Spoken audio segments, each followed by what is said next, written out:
ಇವತ್ತು ಯಾವುದೇ ಈ ಒಂದು 3000 ಮಟ್ಟದ ಪೂಜ್ಯರನ್ನ ಅವರ ಆಶೀರ್ವಾದ ತಗೋಬೇಕು, ದರ್ಶನ ತಗೋಬೇಕು. ಇದರ ಹಿನ್ನೆಲೆ ಯಾವುದೇ ರಾಜಕೀಯ ಇಲ್ಲ. ನಮ್ಮ ವಿಜಯಪುರದಲ್ಲಿ ಶ್ರೀ ಸಿದ್ದೇಶ್ವರ ಸಂಸ್ಥೆ 126 ವರ್ಷಗಳ ಹಿಂದೆ ಸಿದ್ದೇಶ್ವರ ಸಂಸ್ಥೆ ಬಿಜಾಪುರನಲ್ಲಿ ಸ್ಥಾಪನೆಯಾಗಿದೆ. ಸಿದ್ದೇಶ್ವರ ಸಂಸ್ಥೆಯ ಅಡಿಯಲ್ಲಿ ದೇವಸ್ಥಾನ, ಮಂಗಲ ಕಾರ್ಯಾಲಯಗಳು, ಕಲ್ಯಾಣ ಮಂಟಪಗಳು, ಗೋಶಾಲೆ, ಅಂತಾರಾಷ್ಟ್ರೀಯ ವಸತಿ ಶಾಲೆ, ಕಾಲೇಜುಗಳು, ಡಿಗ್ರಿ ಕಾಲೇಜುಗಳು ಎಲ್ಲ ಇದೆ. ಅದರ ಕಳೆದ 30 ವರ್ಷದಿಂದ ನಾನು ಅಧ್ಯಕ್ಷರಾಗಿದ್ದೇನೆ.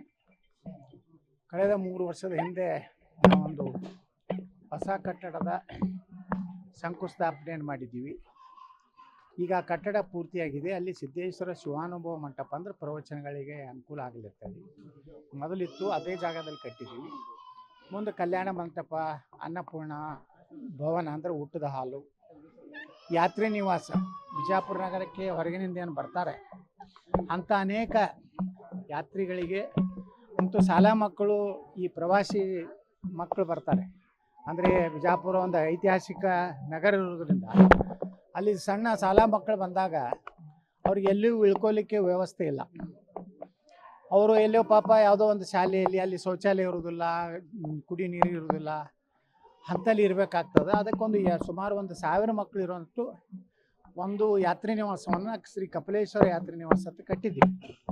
ಸುಮಾರು 16 ಕೋಟಿ ರೂಪಾಯಿ ನಮ್ಮ ಸಿದ್ದೇಶ್ವರ ಸಂಸ್ಥೆಯಿಂದ ಖರ್ಚು ಮಾಡಿ ಒಂದು ಅತ್ಯಂತ ಎಲ್ಲ ರೀತಿಯ ಸೌಲಭ್ಯಗಳನ್ನು ಹೊಂದಿದಂಥ ಒಂದು ಕಟ್ಟಡವನ್ನು ಕಟ್ಟಿದ್ದೀವಿ.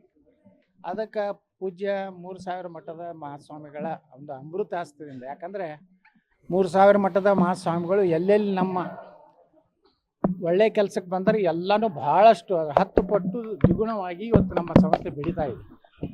ಮೊದಲೇದು ನಮ್ಮ ಸಿದ್ಧಶ್ರೀ ಸೌಹಾರ್ದದ ಉದ್ಘಾಟನೆಗೆ ಬಂದಿದ್ದರು 3000 ಪೂಜ್ಯರು ಮತ್ತು ಗದಗದ ತೋಂಟದಾರ ಸಿದ್ಧಲಿಂಗ ಮಹಾಸ್ವಾಮಿಗಳು. ಅವರು 17-18 ವರ್ಷದಿಂದ ನಮ್ಮ ಸಹಕಾರಿಯ ಉದ್ಘಾಟನೆಯನ್ನು ಮಾಡಿದರು. ಇವತ್ತು ಸಿದ್ಧಶ್ರೀ ಸೌಹಾರ್ದ ಇಡೀ ಕರ್ನಾಟಕದಲ್ಲಿ ನಂಬರ್ 1 ಆಗಿ ಸುಮಾರು 4100 ಕೋಟಿ ರೂಪಾಯಿಯಷ್ಟು ಇವತ್ತು ಡೆಪಾಸಿಟ್ ಆಗಿ 160 ಶಾಖೆಗಳಾಗಿವೆ. ಅದೇ ರೀತಿ 3000 ಪೂಜ್ಯರ ಒಂದು ಅಮೃತ ಹಸ್ತದಿಂದ ನಾವು ಹುಬ್ಬಳ್ಳಿ ಶಾಖೆಯನ್ನು ಪ್ರಾರಂಭ ಮಾಡಿದ್ದೀವಿ.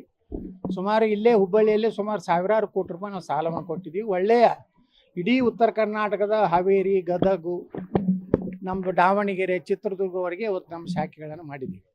ಅದಕ್ಕೆಲ್ಲ ಪೂಜ್ಯರ ಒಂದು ಭಾಳ ದೊಡ್ಡ ಒಂದು ಅವರ ಕೈ ಏನಿದೆಯಲ್ಲ, ಒಂದು ಅಮೃತದ ಕೈ ಇದೆ. ಅಂಥವ್ರ ಕಡೆಯಿಂದ ನಾವು ಮಾಡಿಸಿದ್ರೆ ಮತ್ತು ನಮ್ಮ ಸಂಸ್ಥೆಗಳು ಬೆಳಿತಾವೆ, ಮತ್ತಿಷ್ಟು ಜನರಿಗೆ ಒಳ್ಳೆಯ ಸೇವೆ ಕೊಡುವಂಥ ಅವಕಾಶ ಸಿಗ್ತದೆ ಅಂತೇಳಿ ಯಾರನ್ನೂ ನಾವು ರಾಜಕಾರಣಿಗಳನ್ನ ಕರೆದಿಲ್ಲ. ಅಲ್ಲಿ ಕೇವಲ ಕೊಪ್ಪಳದ ಶ್ರೀಗಳು ಮತ್ತು 3000 ಮಠದ ಶ್ರೀಗಳ ಅಮೃತ ಹಸ್ತದಿಂದ ಅವತ್ತೇ ನಾವು ಯಾವ ರೀತಿಯಲ್ಲಿ 3000 ಮಠದಲ್ಲಿ ಅನ್ನದಾಸೋಹ ಇದೆ, ಅದೇ ರೀತಿಯಲ್ಲಿ ನಮ್ಮಲ್ಲಿನೂ ಒಂದು ಸಣ್ಣ ಪ್ರಮಾಣದಲ್ಲಿ ಅನ್ನದಾಸೋಹವನ್ನು ಪ್ರಾರಂಭ ಮಾಡ್ತಾಯಿದ್ವಿ ಪೂಜ್ಯರ ಒಂದು ಅಮೃತ ಹಸ್ತದಿಂದ. ಈ ಉದ್ದೇಶದಿಂದ ಬಂದೀವಿ. ಈ ಮಠಕ್ಕೆ ಯಾವುದೇ ರಾಜಕೀಯ ಉದ್ದೇಶ ಇಲ್ಲ ಅಥವಾ ಪೂಜ್ಯರಿಂದ ಯಾರಿಗೂ ಹೇಳಿಸ್ಬೇಕಂತ ನಾವು ಬಂದಿಲ್ಲ. ಪೂಜ್ಯರನ್ನು ರಾಜಕೀಯವಾಗಿ ನಾವು ಉಪಯೋಗ ಮಾಡುವಂಥ ಸಂಸ್ಕೃತಿ ನಂದಲ್ಲ.